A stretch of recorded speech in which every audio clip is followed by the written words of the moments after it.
Hello, welcome back. Our last chapter is electricity and magnetism. So let us get started.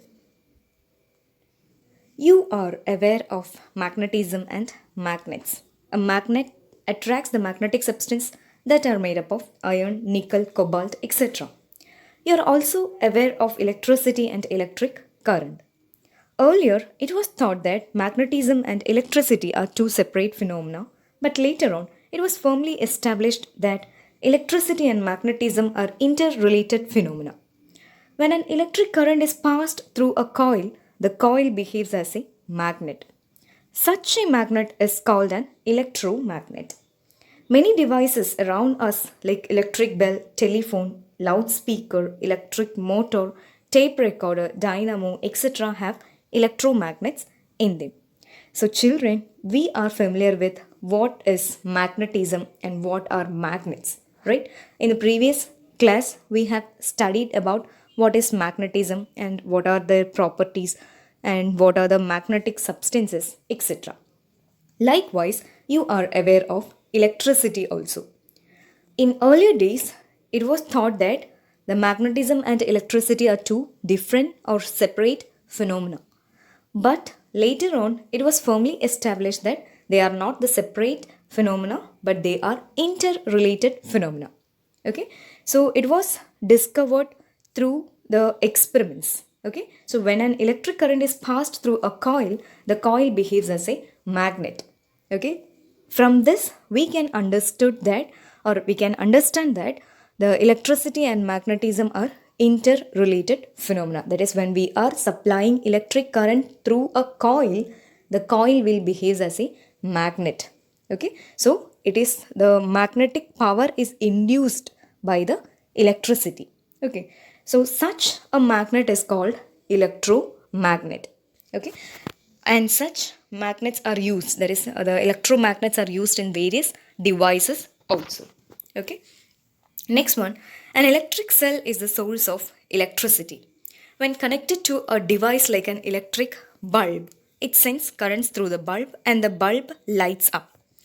Electric cells are used in torches, watches, calculators, and various cell operated toys. A combination of two or more cells constitute a battery. Circuits through which an electric current flows are called the electric circuits. In this chapter, you will read about the law of magnetism, tests for a magnet, electromagnets and their applications. You will also come to know about the electric cell, electric components, and series and parallel electric circuits. Okay, so cell. We all know that what is a cell. We are using the cells in so many devices such as torches, remotes, calculators, watches, and various cell operated toys. Okay, and a cell, when we are combining it with that of two or more cells, it will be called as batteries. Okay, batteries are nothing but it is a combination of two or more cells.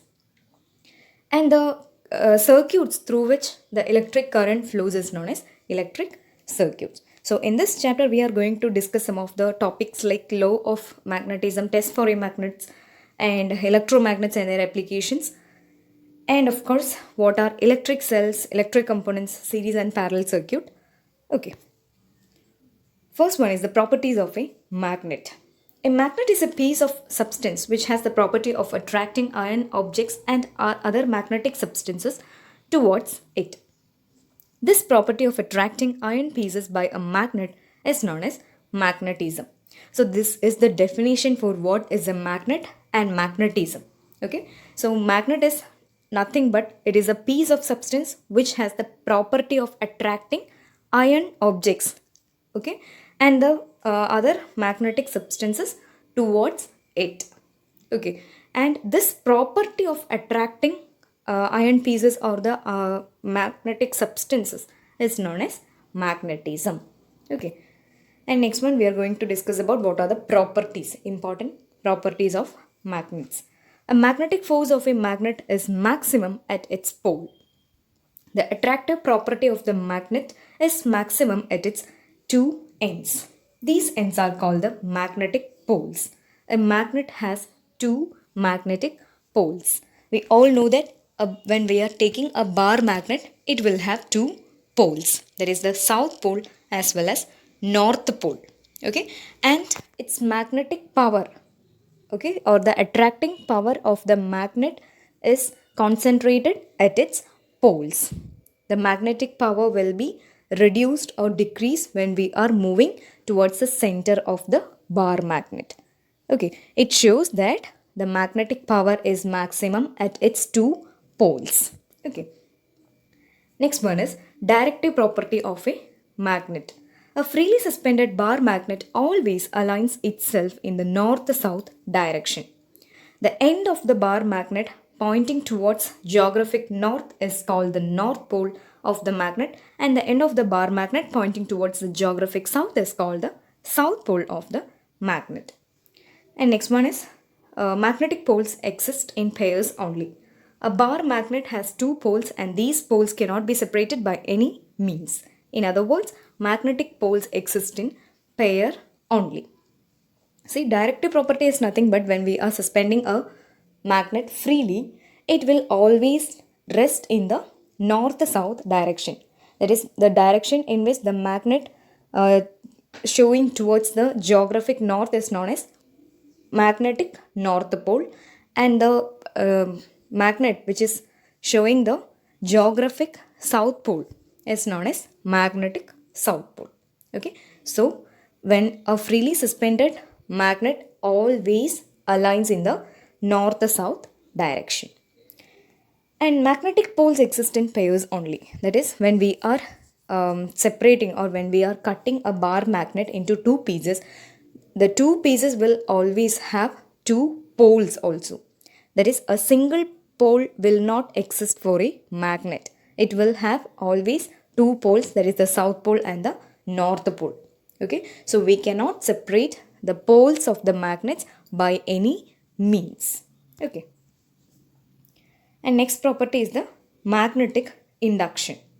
If a soft iron bar is brought closer to a strong magnet, the iron bar also starts behaving as a magnet and attracts small iron pins. However, the iron bar shows magnetization as long as the magnet is placed near it. As soon as the magnet is removed, the soft iron bar loses its magnetization and the iron pins attracted by it falls down. The property of producing temporary magnetism in a magnetic substance due to the presence of magnet near it is called the magnetic induction. See, when we are taking an iron bar, okay, and we are taking a strong magnet and bringing together, okay, bringing towards the iron piece, and when we are rubbing it with that of a iron piece or an iron bar, the iron bar after sometimes will act as a magnet, okay, and when we are bringing some iron pins towards the iron bar, the pins will be attracted towards the iron bar. Even after when we are removing the magnet, it will be magnetized for some time and it will attract the iron pieces or the iron pins for some time only. That is, a temporary magnetic power is induced in the iron bar due to the magnet. So this is known as magnetic induction. Okay, the property of producing temporary magnetism in a magnetic substance due to the presence of a magnet near it is called the magnetic induction. Okay, and next one is law of magnetism. The law of magnetism states that the like poles repel one another and unlike poles, magnetic poles attracts each other. This is the important law of magnetism. That is, when we are bringing north pole and north pole of two bar magnet, it will repel each other. That is, like poles repel each other, but the unlike poles attracts each other. That is, north pole and south pole will attracts each other. This is the law of magnetism. There is an activity to show that the unlike poles attracts each other and like poles repel each other. Okay. Magnitude of repulsive or attractive force depends on the strength of magnetic poles and the distance between the poles. And next one is test for a magnet. Repulsion is the sure test of magnetism. Magnetic attraction is possible between a magnet and a magnetic substance, even if it is not a magnet. However, magnetic repulsion is possible only between the like poles of two magnets. Hence, magnetic repulsion is a sure test of magnetism. This is very important. Test for a magnet. Okay, see, magnetic, there is attraction. Magnetic attraction is possible between a magnet and a magnetic substance. Okay, when we are taking a magnet and an iron substance, it will attract towards each other, right? That is, the magnet will attract the iron substance or the magnetic substance. Okay, but we cannot distinguish with which one is a magnet or which one is a iron when we are taking it identically. That is, when we are taking iron bar and a magnetic bar. Okay, a bar magnet which is identical each other. Okay, so we cannot distinguish between the iron bar as well as the bar magnet. So in such cases, attraction will be always between a magnet and an iron piece. So we cannot distinguish between a magnet and an iron substance. But repulsion is possible only between two like poles of a magnet. That is, two like poles of the two magnet. Okay, north pole and north pole will repel each other, so that we can say that both of the bars are magnets. Okay, so in order to identify the magnets, repulsion is the sure test of magnetism. Okay,